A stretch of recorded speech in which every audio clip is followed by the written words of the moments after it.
Glória a Deus. Graça e paz, irmãos. Que chique, ó, que nós estamos. E fizeram um púlpito Hillsong.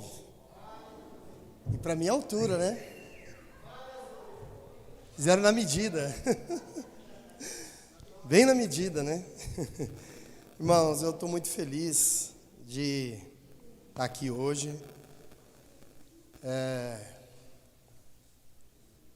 Ontem eu estava orando e perguntando algumas coisas para Deus, né? Esses dias têm sido dias difíceis para muitas pessoas, mas a Bíblia tem um texto que ela diz que tudo irá bem se os seus olhos forem bons, como o Igor acabou de ministrar. E como pastor a gente ouve muitas coisas de muitas pessoas, né, acerca das decisões, mas as pessoas nunca sabem aquilo que Deus está por fazer nas nossas vidas. E eu particularmente, orando, conversando com Deus, eu falei, Deus, esse tempo ruim, de pandemia, de dificuldade, que nós ainda estamos atravessando, houve um avanço, uma pequena melhora, mas o fato é que a normalidade talvez leve-se muito tempo para voltar. Mas a pandemia, dentre muitas coisas, serviu para testar a coisa principal que todo cristão precisa ter e exercer diuturnamente, que é uma coisa que nós chamamos de fé. Antes do povo chegar na terra prometida, foi necessário eles passarem pelo deserto. Antes de José chegar a auxiliar Faraó como primeiro-ministro, foi necessário ele ser preso, passar pela prisão e tantas outras situações que a Bíblia nos mostra, né? E às vezes nós não conseguimos entender esses momentos difíceis.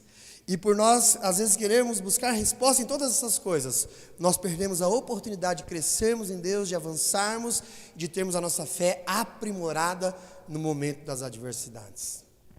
Esses dias de pandemia, o Senhor revelou muitas coisas, principalmente uma igreja que ama muito a obra de Deus e que me ama muito como pastor. Eu me senti muito amado. Provérbios 17, versículo 17 diz assim: ame um amigo e na dificuldade faça dele um irmão. E eu vi muitos irmãos aqui. Os irmãos se desdobraram para fazer os cultos online. Está fazendo ainda, né? Para modificar o prédio, nas suas habilidades, dentro das suas dificuldades, no seu tempo. Mas o entusiasmo que os irmãos faziam isso todos os dias, né? A gente ainda não concluiu, tem muita coisa para fazer aqui. E a gente vê no sonho, desejo de ver as coisas acontecerem, né? E isso fortaleceu dia após dia o meu coração e a minha fé em saber que nós estamos no tempo certo.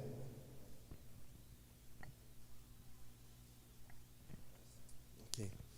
E ver a atitude dos irmãos trabalhando, tudo, falou, Senhor, nós temos uma igreja realmente de vencedores e que está sendo preparada para uma época de uma grande colheita.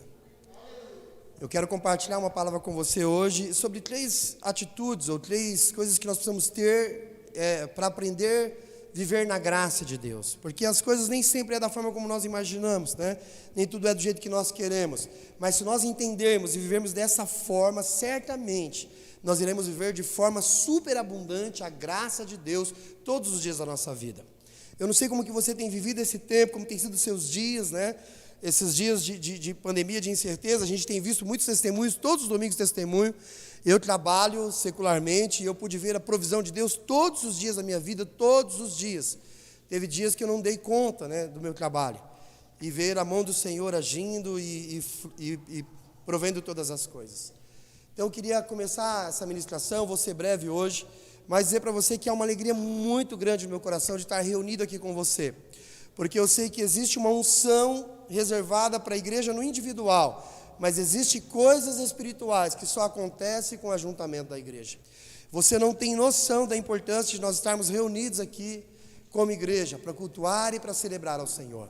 Você não tem noção da importância que é esse dia que nós estamos retomando os nossos cultos como igreja. E eu tenho falado e profetizado diante de Deus e dos irmãos, dizendo que a igreja é uma antes e a igreja é outra pós-pandemia. Porque com certeza, aqueles que fizeram desse tempo um tempo de edificação da sua fé, vão ver coisas jamais vistas, vão viver coisas jamais vividas diante do poder sobrenatural de Deus. Quantos creem assim? Diga amém.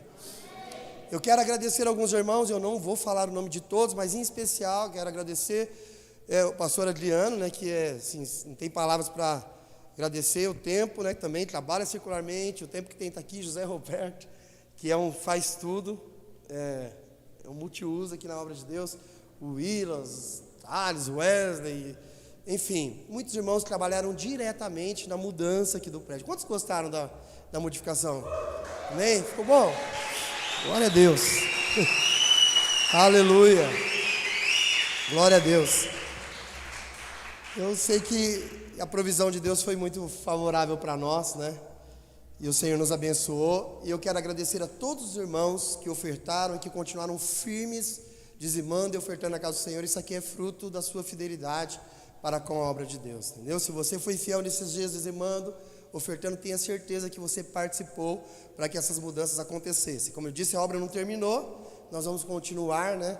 Mas eu quero aqui honrar a vida de cada um de vocês que tem entendido esse momento. Amém? Feche os teus olhos. Hoje é dia de nós celebrarmos a ceia do Senhor. Quero agradecer àqueles que estão nos visitando hoje, né? Primeiro culto de julho, primeiro culto pós-pandemia, primeiro domingo, ceia do Senhor. Sejam muito bem-vindos em nome de Jesus. Feche os teus olhos. Eu gostaria de fazer uma oração antes de compartilhar a palavra com você. Pai, nós queremos te louvar, Senhor.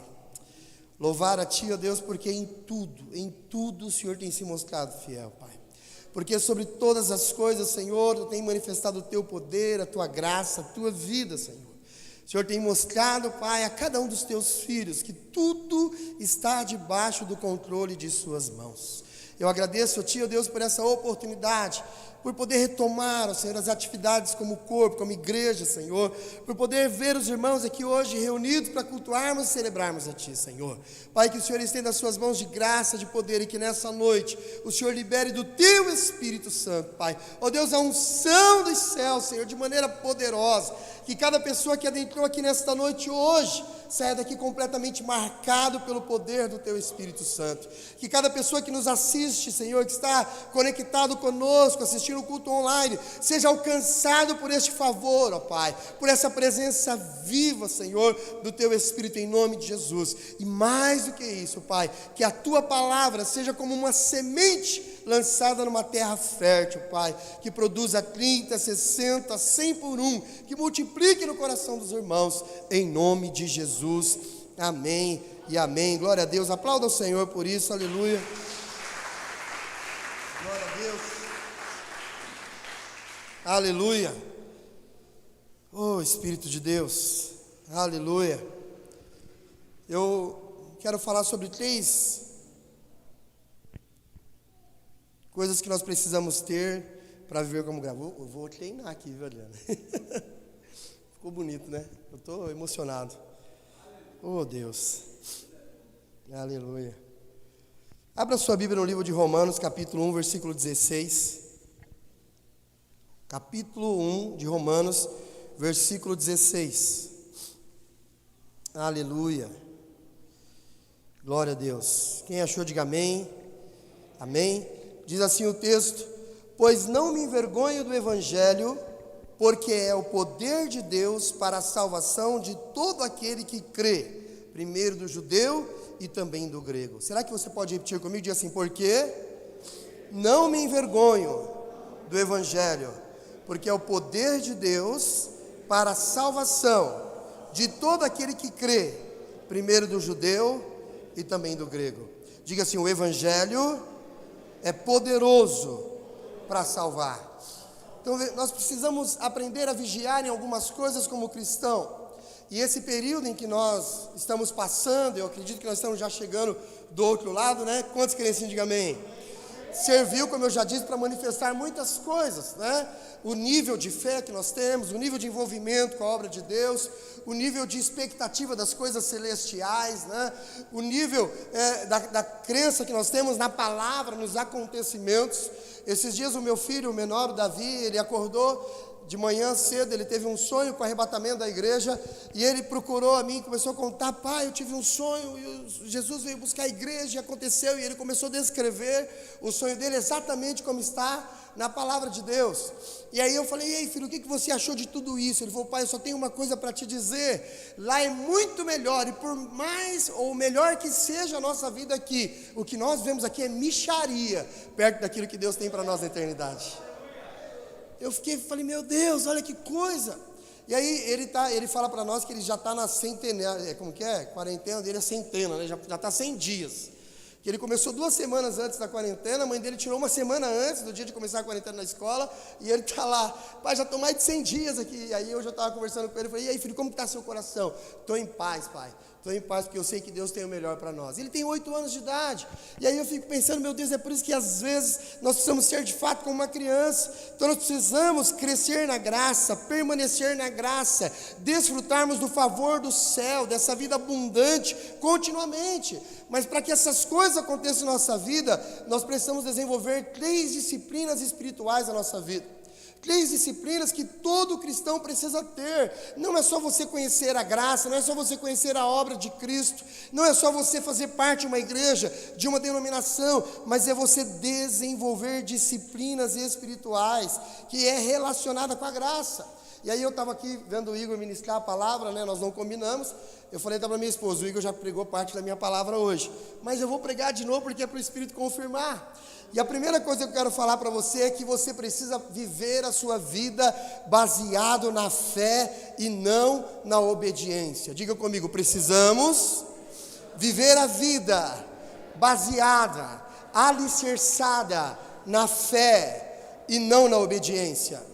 Essa semana eu recebi a visita de um amigo na tapeçaria, e ele conversando comigo, falando sobre enfermidade, essas coisas e tudo. Ele falou: eu não tenho medo de ficar doente, eu não tenho medo de ter câncer, de ter aquilo outro. O meu maior temor é de morrer e ir para o inferno. Eu falei: esse é um ótimo temor, mas você já aceitou Jesus como Salvador da sua vida, você é salvo.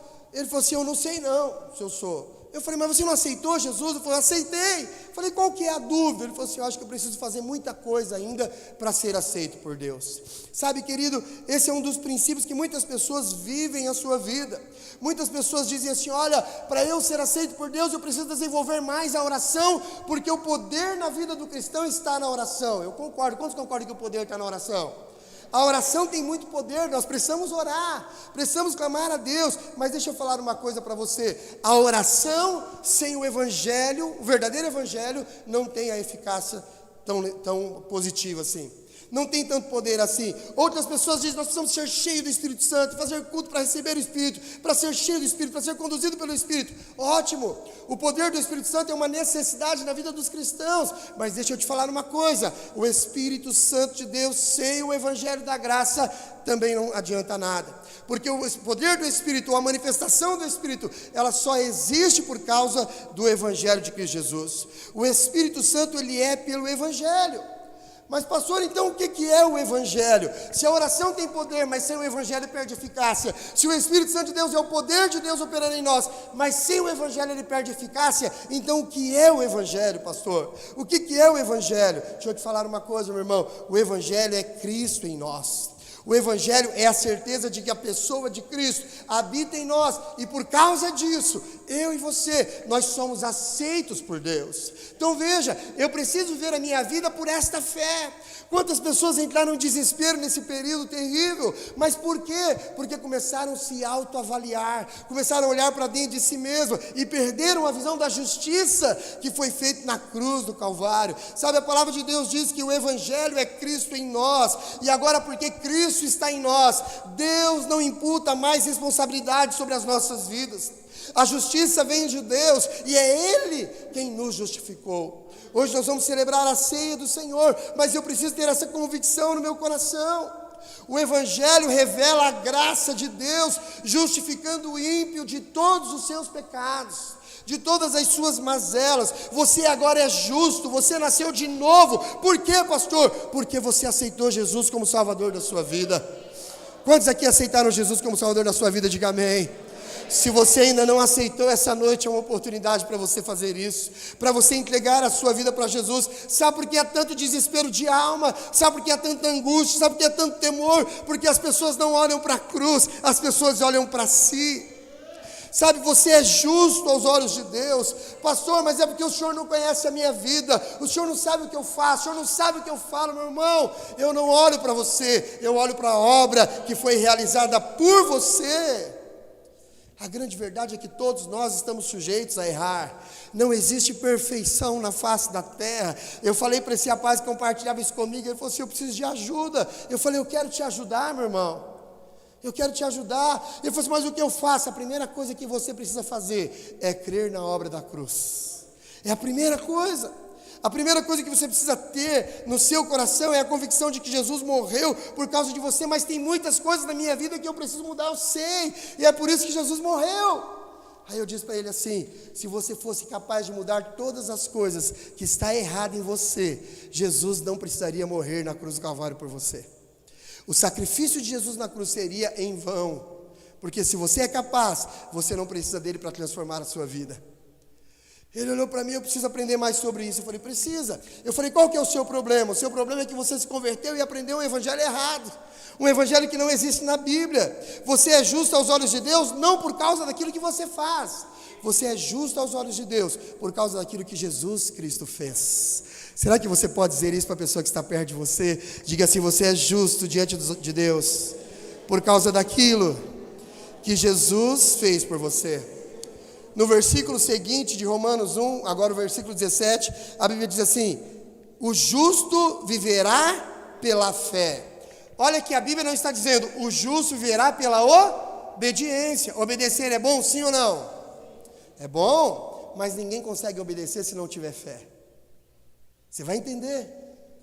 As pessoas que tentam viver a vida cristã, servir a Deus por obediência, por esforço próprio, elas têm prazo de validade. Elas não conseguem ir muito longe. Você percebe que tem pessoas que aceitam Jesus, se convertem e elas começam a caminhar cheia de fé, cheia de vida de Deus, aquela coisa toda, mas por pouco tempo ela tem essa durabilidade, passa rápido. Logo ela começa a desanimar e a ficar pelo meio do caminho. Por quê? Porque ela consegue obedecer um dia, ela consegue obedecer 2, 3, 1 mês, 15 dias, 2 meses, mas chega uma hora que ela não aguenta. Mas como ela está o tempo todo olhando para ela, que ela precisa fazer para merecer, ela desiste da caminhada dela com Deus.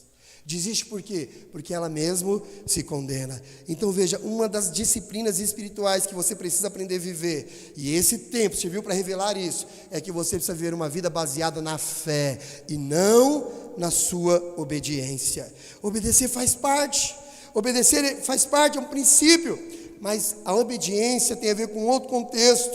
Veja, se eu perguntar para você, o Velho Testamento ele era baseado no quê? Na lei. O Velho Testamento era baseado na lei. E a lei consistia em fazer o quê? Obedecer para ser abençoado. A condição do Velho Testamento para você ser abençoado era você ser obediente. Mas o Novo Testamento não está baseado na nossa obediência. Está baseado na obra de Cristo na cruz do Calvário. Então veja, não é aquilo que eu faço ou deixo de fazer, mas é aquilo que Jesus já fez. Quando eu estava aqui organizando e pensando exatamente do jeito que o Igor falou, nós começamos a conversar, pastor Adriano, como que vai ser, vamos fazer assim, e a gente já tinha todas as medidas. Um dia o Adriano pegou e saiu, e foi para a casa dele. Daqui a pouco ele mandou uma foto do Adriano. Ele tem um lado engenheiro, Aí ele desenhou o palco, deu as medidas, metragem, o recuo, tudo, aquela coisa.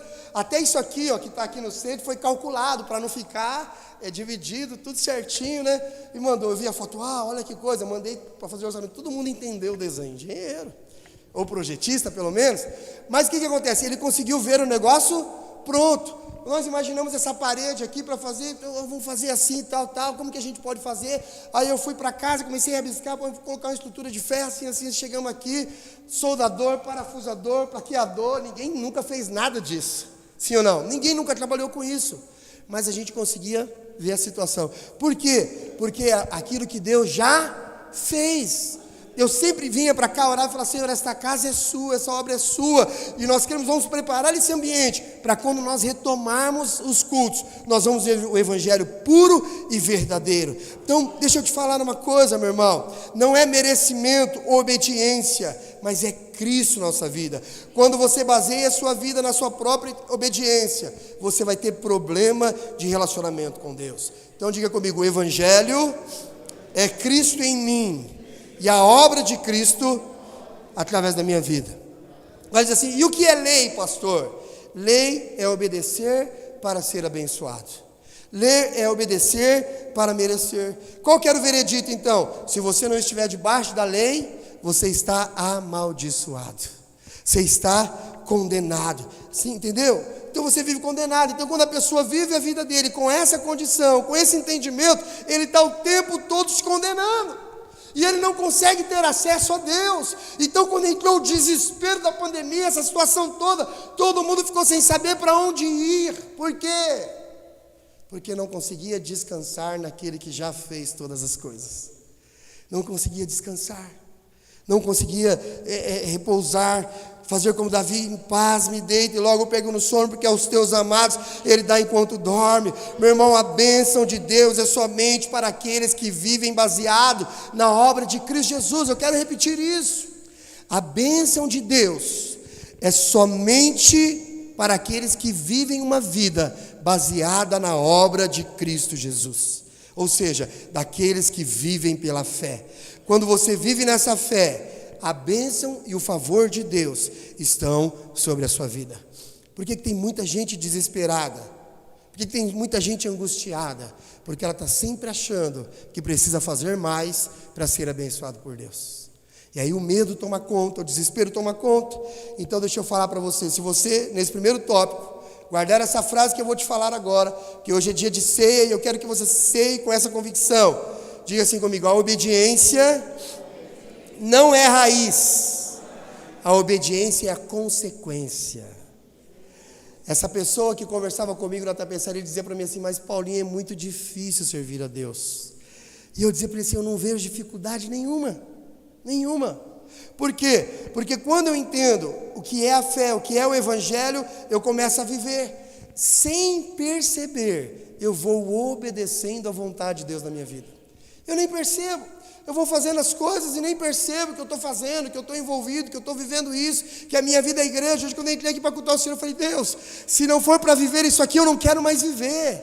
Não faz sentido estar na vida, na terra, se não for para viver isso de fato. Por quê? Isso é simplesmente uma consequência dessa fé no evangelho puro e verdadeiro de Cristo Jesus. Então o cristianismo é uma questão de fé. Quando você crê que Ele vai transformar a sua vida de glória em glória, quando você crê que Ele vai te livrar de todo mal, quando você crê que a cruz que te salvou, que a cruz que te livrou do inferno, é a mesma cruz que opera em você todas as outras coisas, então você vive uma vida completamente em paz, completamente descansado na presença do Senhor. Primeira disciplina: viva uma vida por fé e não por obediência. Todo mundo que tenta viver uma vida praticando isso: pastor, o senhor está dizendo para mim desobedecer a Deus? De forma alguma. Eu só estou dizendo que se você não tiver fé, você não vai conseguir obedecer a Deus, porque a obediência vai ser sempre uma consequência. Então se você avaliar as coisas segundo a sua fé, a bênção de Deus vai alcançar o tempo todo a sua vida. Mas se você avaliar a sua vida segundo a sua obediência, você vai perceber que sempre vai existir falta em você. E por causa da falta que existe em você, você sempre vai achar em mérito de receber a bênção de Deus. Você sempre vai achar que não merece receber algo da parte de Deus. Você sempre vai achar que as coisas que estão acontecendo na sua vida é simplesmente porque você não está conseguindo obedecer como deveria obedecer.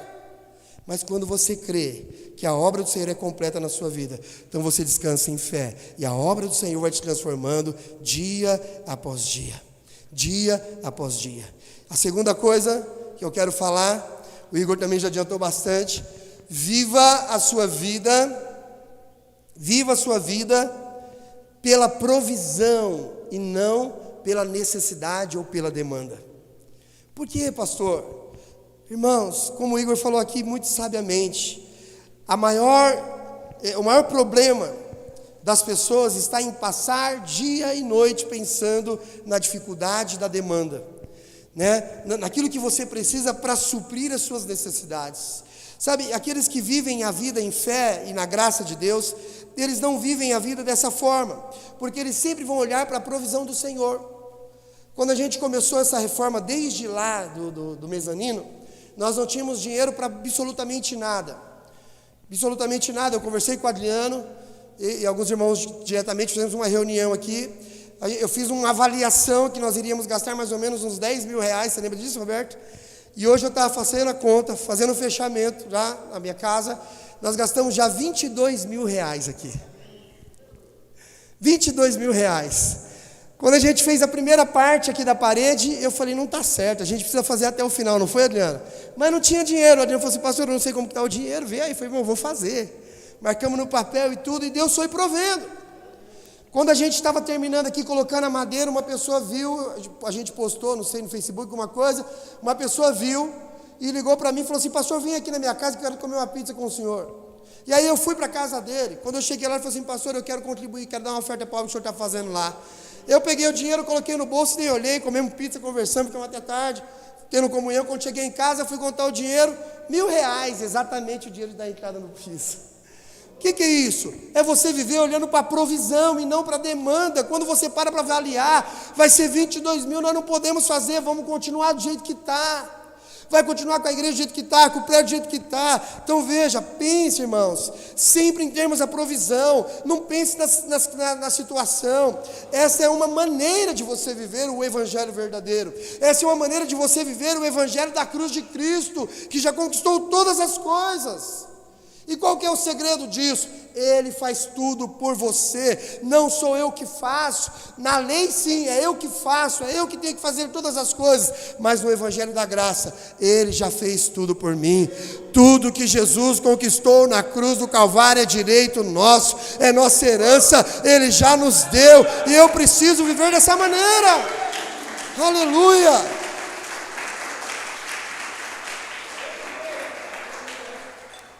Na lei é faça, mas no evangelho da graça eu faço por você.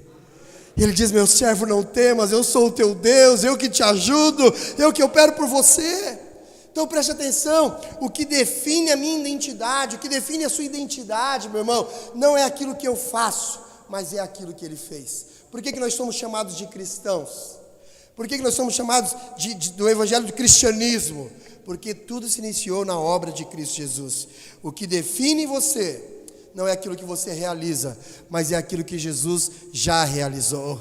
É aquilo que Jesus já fez. Por que muitas pessoas, às vezes, partindo para um outro princípio, porque a provisão não tem a ver só com a questão financeira, estou dando testemunho financeiro, mas nós somos uma igreja em células. Nós somos uma igreja que funciona com o anfitrião, com o líder de célula, com o discipulador, com o obreiro, com o pastor, né, com o supervisor e assim por diante. Mas começando no primeiro ministério da igreja, que é ser um anfitrião ou ser um líder de célula. Por que muitas pessoas às vezes não aceitam esse desafio para elas? Eu diria que isso é mais um privilégio do que um desafio. Porque muitas pessoas, elas pensam assim, nossa, se eu for líder, eu vou sempre ter que ter uma palavra, eu vou ter que sempre ter um aconselhamento, eu vou ter que sempre dar uma direção para os membros, eu vou ter que sempre fazer alguma coisa com a célula, eu vou ter que multiplicar a célula uma vez por ano, eu vou ter que fazer um monte de coisas pela célula. Ou seja, quando a pessoa é desafiada para liderar a célula, a primeira coisa que ela pensa é na demanda, na dificuldade. Todo sábado, toda quinta-feira, nossa, tem que ter uma palavra, tem que ter uma oração, tem que ter o quê? Vou abrir minha casa toda semana. Está pensando como? Primeira coisa que a gente pensa, na demanda. Mas quando você vive em fé e você não pensa na demanda, mas na provisão de Deus, você simplesmente coloca os dois pés na água, você fala, toda semana, Deus vai me dar uma palavra. Quando eu tiver que discipular alguém, o Espírito de Deus vai me conduzir. Eu me lembro quando eu liderava uma célula, e aí eu estava fazendo um discipulado com uma pessoa, e a pessoa cheia de problema e tudo, e ela estava presa num trabalho e tal, e eu ouvi mais ou menos uns 40 minutos aquela pessoa falando, e eu não conseguia entender o que ela estava falando, e perceber a situação, e eu ali em espírito orando, falei, Deus, o que eu vou falar para essa pessoa? De repente Deus falou para mim assim, o Espírito fala para ela, que ela ainda não saiu desse serviço, porque lá ela se sente segura. E aí eu falei assim, você ainda não saiu desse serviço, porque lá você se sente segura. Na hora que eu falei, a pessoa desabou e começou a chorar. E começou aí, abriu, aí pronto, Deus me deu a porta da alma. E eu me lembro que foi uma das minhas primeiras experiências como líder de célula. Então veja, às vezes a gente não assume aquilo que Deus tem para nós, porque ao invés de nós olharmos para a provisão de Deus, ao invés de nós olharmos para aquilo que Deus vai fazer, para aquilo que Deus vai nos dar, ou por essa obra que já está consumada, nós vamos olhar sempre para a demanda. O que é que eu vou precisar para fazer? O que é que eu tenho que fazer? O que é que eu vou, meu Deus do céu? Esses dias nós fomos desafiados no presbitério para a gente ser uma igreja independente. Nós fazemos parte da igreja videira, não é independente, uma igreja com autonomia, com mais autonomia. Somos videira em todos os aspectos, amém? Mas nós temos um caixa único, uma série de coisas, CNPJ único, né? E aí o pastor Wilson está desafiando para reestruturar as igrejas. Nós somos a primeira igreja a fazer isso. E eu me lembro que quando o pastor me ligou para falar sobre isso, Paulo, nós estamos querendo aí te emancipar como igreja. O filho cresceu, está maduro, vai andar com os próprios pés, né? E aí, a hora que ele desligou o telefone, a gente falou, tudo bem, pastor, amém, amém e tal. A hora que ele desligou o telefone, veio aquele frio na minha barriga. Eu falei, meu Deus do céu, eu vou ter a responsabilidade de pagar o aluguel, vou ter a responsabilidade de pagar, né? Naturalmente a gente fala isso, mas na mesma hora eu falei, Deus, se o Senhor sustentou até aqui, com eles conduzindo todas as coisas, o Senhor vai continuar sustentando e vai fazer ainda mais agora. Essa semana a gente vai sentar para decidir, vamos ter um CNPJ. Todos os recursos daquilo que fizer vai ficar aqui para a igreja de Jandira. Nós estamos sendo emancipados como igreja videira aqui na cidade, amém? Aplauda o Senhor, por isso que Deus é bom demais. Aleluia! Glória a Deus! Aleluia! Sabe, irmãos, a base da demanda, a exigência, é tudo aquilo que nós olhamos. Mas Deus nunca diz para você olhar para a demanda e para a exigência daquilo que você tem que fazer. O Senhor manda você olhar para Ele. Essa é uma disciplina espiritual muito poderosa. Quando você tem isso em si, Senhor, eu não sei como vai ser, eu não sei como vai fazer, eu não sei de onde que vai sair, mas uma coisa eu sei, vai acontecer, porque o Senhor é o Deus da provisão, o Senhor é o Deus que faz todas as coisas, o Senhor é o Deus que provê todas as coisas na minha vida. Não importa qual seja o preço das coisas, não importa o quanto tenha que pagar por aquilo, se você olha para a provisão do Senhor, Deus vai te abençoar. Deus vai te abençoar. Então, se vier o desafio para você liderar, por exemplo, não se preocupe, nós vamos crescer como igreja, nós vamos multiplicar, nós vamos abrir. Ontem mesmo a gente estava aqui limpando e alguém falou para mim assim, pastor, quem é que perguntou? Foi o Willas. Pastor, que hora que a gente sair daqui e o prédio, a mulher olhar todas as modificações, né? A gente falou, não, pensa na bênção.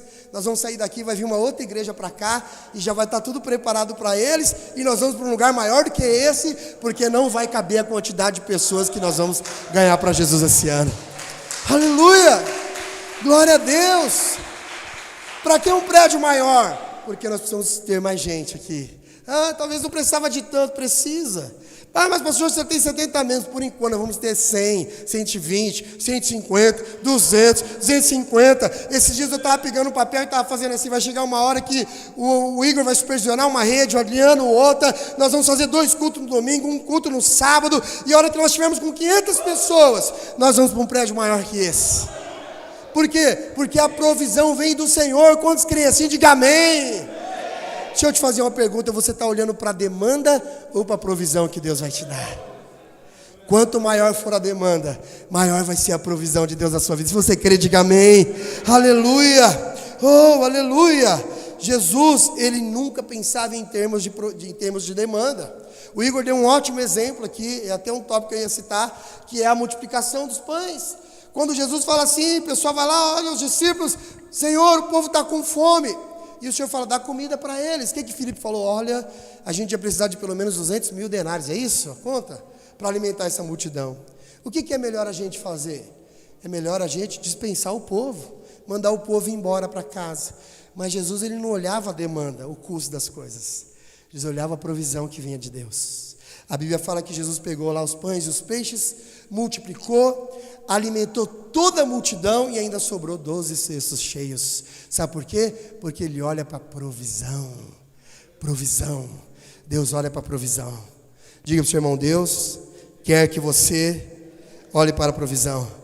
Aleluia. Glória a Deus. O mesmo Deus que permite a demanda é o Deus que envia a provisão. O mesmo Deus. Deus jamais vai permitir alguma demanda na sua vida se Ele não tiver a provisão para derramar sobre você. Se Ele não tiver o que fazer. Quando você muda a sua maneira de pensar, quando você resolve a pensar de acordo com o Novo Testamento. E o que é o Novo Testamento? O Novo Testamento é assim: tudo já está feito. Tudo já foi feito. Lá eu tenho toda a provisão que eu preciso. Quando eu olho para o Novo Testamento dessa maneira, a ansiedade vai embora, a angústia vai embora, a preocupação desaparece da minha vida. Por quê? Porque eu aprendo a descansar no Senhor. A graça do Senhor não é uma doutrina. A graça do Senhor não é um ensinamento que você precisa aprender e praticar na sua vida. A graça do Senhor é um estilo de vida, é uma mudança de vida. Eu saio da lei, daquilo que eu fazia para obter, e eu entro no favor de Deus, que é completamente merecido. Não tente explicar por que Ele me aceita ou por que Ele te aceitou. Apenas entre no favor de Deus e viva dia após dia, desfrutando desse favor. Por quê? Porque eu sei que por mim mesmo eu jamais serei capaz de fazer qualquer coisa para que a obra de Deus aconteça em minha vida, para que eu viva tudo aquilo que Deus tem preparado para mim. Então a graça de Deus é um estilo de vida que você precisa aprender a viver. Primeira disciplina: não viva por obediência, viva por fé, porque a obediência será uma consequência da sua fé. Segundo, não olhe para a demanda, não olhe para a necessidade, para a dificuldade, olhe para a provisão. Olhe para aquele que provê todas as coisas. Quando esqueci o nome agora da pessoa que eu queria falar. Meu pai, Abraão, ele estava numa demanda difícil e ele foi conversar com Deus. O que Deus falou para ele? Por acaso existe alguma coisa demasiadamente difícil para mim? Existe alguma coisa impossível para mim? Existe alguma coisa que é impossível para Deus? O que é que Deus não pode fazer na sua vida? O que é que Deus não pode mudar na sua vida? O que é que Deus não pode acrescentar na sua vida? O que é que Deus não pode acrescentar na sua vida, meu irmão? Qual é a coisa que Deus não pode fazer? Deus pode todas as coisas. Aleluia! Isso nos remete para a terceira e última disciplina que eu quero concluir aqui. E antes de nós cearmos, eu deixei para o final, nós vamos ouvir um testemunho de transformação nesses dias de pandemia. Para muitos foi dias perdidos, né? Dias de angústias, de choro, mas para outros foram dias de festas, dia de ver o poder de Deus, dia de ver a glória de Deus, amém? Por último, quero falar para você: viva a obra de Deus. Aleluia. Peraí que eu apertei aqui, pulou. E eu quero terminar dizendo: viva a obra consumada e não por uma obra que ainda está por ser feita. Diga assim: a obra já está completamente consumada. Aí aqui eu vou entrar no problema da maioria dos cristãos. E eu não estou criticando igreja A ou B, nem cristão A ou B, não. É a maioria dos cristãos. Todo cristão tem no seu pensamento a ideia de que precisa fazer alguma coisa para melhorar. E aí eu quero perguntar uma coisa para você aqui. Você começa a sua vida com Deus, o Evangelho, com uma vida salva, ou a salvação é no final da sua vida com Deus? A salvação está no início ou no final das coisas? Quando você entende esse princípio, você vai perceber que toda a obra de Deus está consumada. Então veja, às vezes nós transformamos a obra de Cristo, que é uma obra consumada, em um alvo para nós atingirmos. Eu me lembro uma vez quando minha esposa se converteu, logo no início da casa, a gente tinha muita coisa para aprender ainda. E uma pessoa chegou nela e falou assim: a partir de hoje você vai ter que ser assim, assim, assim, assado, assado, assado, vai ter que parar de fazer isso, parar de usar isso, parar de usar aquilo. Você lembra disso? E deu uma lista de coisas para fazer. Ou seja, daqui para frente, você tem que mudar totalmente a sua vida. Você é que vai concluir essa obra. Ou seja, Deus deu o start, mas o resto é com você. Não é isso? A maioria das pessoas, infelizmente, tem esse pensamento. E ninguém jamais consegue alcançar isso. Sabe, nós somos transformados por uma obra que já está consumada e não por uma obra que ainda precisa ser concluída. Essa é a grande diferença, meu irmão. O Velho Testamento, quando as pessoas viviam na velha aliança, o que eles esperavam? Tudo ainda está por acontecer. Eles viviam na expectativa daquilo que ia acontecer. O Novo Testamento não. Nós vivemos com base naquilo que já aconteceu. Eu não sei se você sabe, mas uma das frases mais importantes da Bíblia foi a de Jesus no seu último fôlego de vida. Qual foi a frase que ele falou? Está consumado, está feito, tudo já está pronto, tudo já está feito. Sabe, você não foi convidado para participar de uma obra que precisa ser aperfeiçoada, que precisa ser terminada. Deus nos deu o privilégio de entrarmos em uma obra que já está pronta. Deus preparou a festa, Deus preparou todas as coisas e chamou você para celebrar, para cear com Ele. Mas não importa, pastor, o senhor não sabe como está a minha vida, não importa. Ele é o dono da festa e Ele é quem está te convidando. Mas pastor, tem muita coisa que precisa mudar e alterar na minha vida, eu sei disso, meu irmão. Mas não importa, Ele é o dono da festa, Ele está te convidando. Mas pastor, eu já tenho uma aliança com Deus, um voto com Deus, que quando eu parar de fazer isso, quando eu parar de fazer aquilo, quando eu parar de fazer aquilo outro, eu vou vir para o culto e tal. Quando eu estava vindo para cá hoje, encontrei uma pessoa que eu tenho convidado ele todos os dias, falou, chegou o dia hoje. E aí ele me abraçou e falou assim, pastor, me perdoa, eu não vou hoje não, sabe por quê? Eu já tomei uns guaranazinhos aqui. Ele não falou guaraná, né? E o senhor está vendo do jeito que eu estou? Eu falei, não, irmão, vamos assim mesmo. Deus te entende, cara. Não, ora por mim, domingo que vem eu vou. Domingo que vem eu vou. Então veja, a pessoa entende que ele precisa concluir alguma coisa, mas a obra já está completamente consumada. Sabe, eu preciso obedecer então para ser justo. Eu preciso fazer aquilo outro para ser aceito. Quem vive assim nunca vai receber nada de Deus. E o pior, a vida vai ser uma luta constante o tempo todo. O tempo todo. Você começa a sua vida com a salvação realizada na obra da cruz. Lá é o início de todas as coisas. Você começa salvo, você está na caminhada com Cristo, mas você está na caminhada salvo, as coisas já estão consumadas. A mesma cruz que diz que você foi salvo, diz que você será curado, diz que você vai ser liberto do vício, diz que você vai ser liberto da prostituição, diz que você vai ser liberto de todas as coisas. A mesma cruz que te livrou do inferno é a cruz que te livra de todas as outras coisas. Eu não preciso sair das coisas primeiro para depois entrar em Cristo Jesus. Não, eu entro em Cristo Jesus, eu recebo Ele, eu creio na obra dEle e Ele vai me transformando de glória em glória, de glória em glória. É como uma criança que acabou de nascer, tem todas as coisas, tem braço, tem perna, tem boca, mas não fala, não anda, não pega, não abraça. Por quê? Porque ela está desenvolvendo, a obra do Senhor está pronta, e a única coisa que você precisa fazer é entrar nela completamente. Mergulhe na obra consumada de Cristo Jesus, abrace o Evangelho pleno e verdadeiro, porque Ele é tudo que você precisa. Você não precisa de mais nada, tudo já está feito e tudo está à sua disposição. Aleluia, glória a Deus, aplauda o Senhor por isso, aleluia. Oh, aleluia. Quantos aqui creem que a obra da cruz salvou você do inferno? Diga amém. Deixa eu perguntar uma coisa para você aqui, meu irmão. Como pastor eu te faço essa pergunta.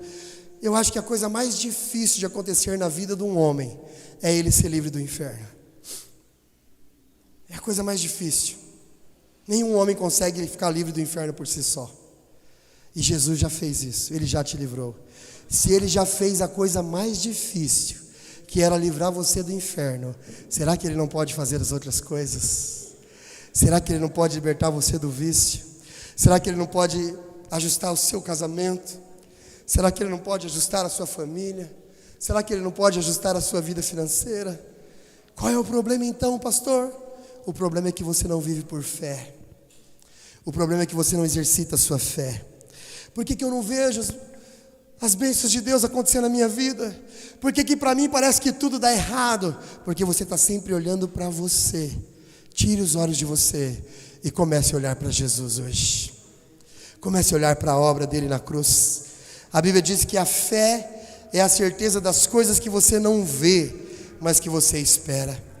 Então, se você caminha com base em algo que já foi realizado na cruz do Calvário, você vai ver uma vida de paz.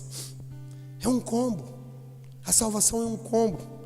Se todos aqui já não foram, a grande maioria já foi no McDonald's, no Burger King da vida. Esses dias eu fui em algum lugar com a minha esposa e o meu filho Davi. E aí, meu filho Davi, ele sai comigo, pai. Aí ele vê aquela bandeirinha, né, amarelinha, que ele é me abençoado. Pai, tô com fome. Não tá com fome, né? Ele quer comer um lanchinho no Mac. Aí vamos lá, filho, faz tempo que a gente não vai, né? Só que é só drive-thru, não pode e tal. Passei e tal. Aí fiz um pedido, um sorvete para minha esposa, um lanchinho para mim e tal. Ele pediu 2 por 15, né? Porque o menino tá numa fase de crescimento, o negócio tá bruto.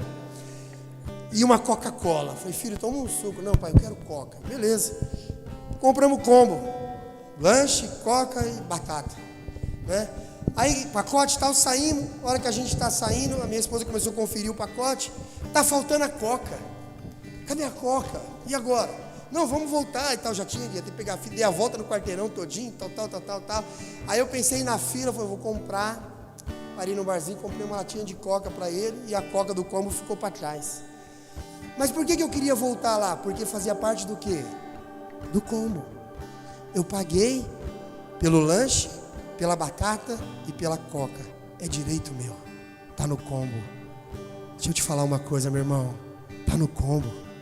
Quando Jesus morreu na cruz, Ele colocou no combo a sua salvação, a sua libertação, a sua cura, a transformação da sua família, a salvação do seu marido, da sua esposa, dos seus filhos, o crescimento da igreja, a multiplicação da sua célula, o seu ministério, todas as coisas está inclusa. Deixa eu te falar, você não está pedindo nada para ninguém, você não está exigindo nada de ninguém, Ele já te deu, é seu, está no combo, tudo já foi conquistado por você. Pastor, mas eu não estou vendo, porque você não precisa ver, você precisa crer. Creia, creia, creia, creia, creia, creia, creia, creia, creia, é seu. Oh, rebalabaê, oh, Espírito de Deus, aleluia, oh, Santo de Israel, oh, Espírito Santo, aleluia. Fique de pé no seu lugar, meu irmão. Oh, rebalabaxere ganamai. Deixa eu te falar uma coisa para concluir, nós vamos celebrar a ceia. Enquanto isso eu quero chamar a Marley para vir aqui. Deixa eu te falar algo, meu irmão. Você sabe por que Jesus ele é a obra perfeita? Porque a palavra de Deus diz que Ele olhou para a terra e não viu um justo sequer. Coloca a mão no seu coração e diga assim comigo: em mim não há condições para tornar perfeita essa obra.